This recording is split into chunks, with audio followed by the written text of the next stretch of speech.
وأذن في الناس بالحج يأتوك رجالا وعلى كل ضامر يأتين من كل فج عميق ليشهدوا منافع لهم ويذكروا اسم الله في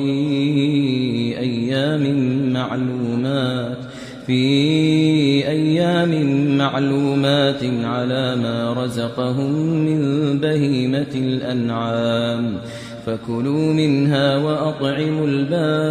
البائس الفقير. محظورات الإحرام قفكم مركوا هذا لبيك اللهم حجا أما لبيك اللهم عمرة كود ولا بحي هذا عمرة يا حج وقالوا وحيابا مركي هوري حلال وأها أي حاران كان نقونيا أنت وعملك كل يحجروا maaha inta uma ka joogo waa inta acmaasha xajka ku jiro ama inta acmaasha umrada ku jiro illa uu ka xalaaloobayo waxyaabo markii hore xalaal u ahaa ayaa xaraan ka noqonaya waxyaabahaas waa sagaal si kooban baynu u dulmaraynaa maadaama waqtigu uu ciriiri yahay waxa kamid ah in tibaha la xiiro inta aad umra ku dhex jirto ama xajad ku dhex jirto waxaan ku banaanayn inaad timahaagu meel kasto ku yaalaan inaad xiirto ama aad jarto ama aad gaabiso ama noocay doontaba ha noqotee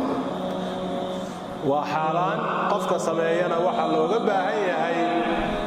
oo dushiisa ahaanaya inuu wax weeyaan soomo ama uu maslix miskiin quudiyo ama uu neef qalo ayaa saarnaanaya waxa uu daliila inaanay bannaanayn qowlullaahi jalla wacala walaa taxliquu ru'uusakum xataa yablugha alhadyu maxillah ha xiirinaba alla yidhi madaxyadiinna oo looga jeeda timihiinna ilaa hadyigu booskiisa uu ka gaadho waxaa ka mid ah xadiiskii fi saxiixayn min xadiidi kacb ibni cujra radi allahu tacaala canhu uu yidhi xadiisku macnihiisu yahay waxaa nebiga la ii keenay iyadoo waxa weeyaan madaxaygii ama timahaygii injiriinta ay gashay dhib fara badan iiga soo gaadhay sidaa daraaddeed markii nebigu ii arkay inay dhib badan i haysto ayuu wuxuu ii rugsadeeyey inaan timaha iska xiiro isla markaana aan neef qalo ama 3 cisho soomo ama 6 miskiin aan quudiyo waa maxduurka koowaad maxduurka labaad waa in cidiyaha la guro cidiyaha ama kuwa lugaha ama kuwa gacmaha mid kamid ah in la guro ama la jabiyo ama la gooyo waxa weeyaduna waxay kamid tahay maxduuraadka ihraamka aanay banaanin qofku inuu sameeyo waxa la mid ah الطيب ama التطيب inuu qofku udgoon ismariyo ama cadar ismariyo oo jirkiisa iyo mariyihiisa uu mariyo inta uu ku dhex jiro waxa weeyaan umrada ama xajka nabigu calayhi salaatu wasalaam kama fi sahihayn wuxuu amray Ya'la ibn Umayyah saxaabigaas oo uu yimid isagoo xaj ku jira umra ku jira isla markaana cadar iyo udug ismarmariyay nabigu wuxuu ku yiri calayhi salaatu wasalaam yaghsil anka hada al-طيب iskamayn cadarkan aad ismarisay iskamayn waxa kale oo nabigu amray calayhi salaatu wasalaam ninkii isagoo Carafa joogo xaaji الحشيسة كدعي بنتي نبي عليه الصلاة والسلام وحيري ولا تمسوه بطيب همرننا نكا بنتي همرننا عذر همرننا كإلالية صحيحين ككتشرتا أما في صحيح مسلم كتشرتا وحقدر كافرادو يهي قتل صيد البر واصطياده إلا وقار صداء من لديرو وقار لديرو انت حجك يا عمرضا لقجرو ايضنا ما بنانا إلهي سبحانه وتعالى ورهبي ووحد وحرم عليكم صيد البر ما دمتم حرما وحالي إذا كحرانتي مايي إنا وقار صدان وقار برقا انت كجرتان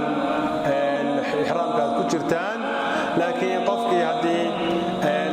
aan isagu waxa weeyaan aanu dilin laakiin cid kale dishay inuu cuna waxay ku xiran tahay ujeeddada loo dilay haddii isaga daraaddii loo soo dilay iyadana ma cunayo ma bannaana inuu cuno waxaana u daliila xadiiskii fi saxiix muslim sacb ibnu jathaamat allaythi radia allahu tacaala canhu nebigu uu diiday calayhi salaatu wasalaam markii loo keenay ximaar waxshi loo keenay nebigu uu diiday markii uu arkay saxaabigii oo arrinkii ka xumaaday wuxuu yidhi innaa lam naruddahu calayka ilaa annana xurum kumaanan diidin oo yacni hadiyadda aad noo soo hadiysay umaanan diidin ilaa inaanu nahay dad waxa weeye ixraam ku jira mooyaane haddiise aan isaga daraaddii loo soo dilin sidii xadiiska abi qataada radia allahu tacaala canhu uu bannaan yahay inuu cuno qodobka shanaad waa galmada iyo jimaaca oo qofku inuu waxa weye intuu xarmada ixraamka ku jiro inuu xaaskiisa u galmoodo iyaduna waxa weeyaan ma bannaana oo waxa weeye xajkii way burinaysaa oo alla wuxuu yidhi faman farada fiihinna alxaja falaa rafatha qofka haddaba bilaha xaj xidha ee gudagala uma jirto ama waxaa ka mamnuuca inuu rafad la yimaado rafadkana culimmadu waxay ku fasireen galmada iyo wixii galmada hordhac u ah qodobka lixaad almubaashara duuna alfarj inaanu galmo samayn laakiin faraka ciyaar iyo istataabasho iyana aayaddaasay soo gudagelaysaa qodobka toddobaad caqdu nikaax in la guuriyo ama la guursado oo gabadhi hadday xaj ku jirto maalmaha intay ku jirto acmaasha xajka in la bixiyo la guuriyaa ma bannaana inuu isagu guursadana ma bannaana waxaana u daliila xadiiska muslim wariyey xadiis cuthmaan radia allahu tacaala canhu ee uu yidhi laa yankixu lmuxrimu walaa yunkax qofka muxrimkaay waxba ma guursado loomana guuriyo qodobka sideedaad taqtiyatu ra's in madaxa ay dadaan raggu ay dadaan madaxa oo waxa weeyaan waxa ku dhegan ay ku dhegaan sida koofiyadda cimaamada iyo waxyaabaha la midka inay ku dadaan qodobka sagaalaad inuu mariyo jidhka ku qaabaysan uu xidho ama libsul makhiit waxa loo yaqaano in xaajigii khaasatan raggi ay xidhaan mariyo jidhka ku qaabaysan sida khamiiska surwaalka shaarka garanka nigiska iyo waxyaabaha la midka oo kale inaanu gashan ee uu gashado gunti hoos gunti iyo go' uu huwado labadaas waxa weeyaan inuu sida imika macruufkee la yaqaano inay cadcad yihiinna waa sida fadliga badan laakiin midaba kale lafteeda waa lagu xaji karayaa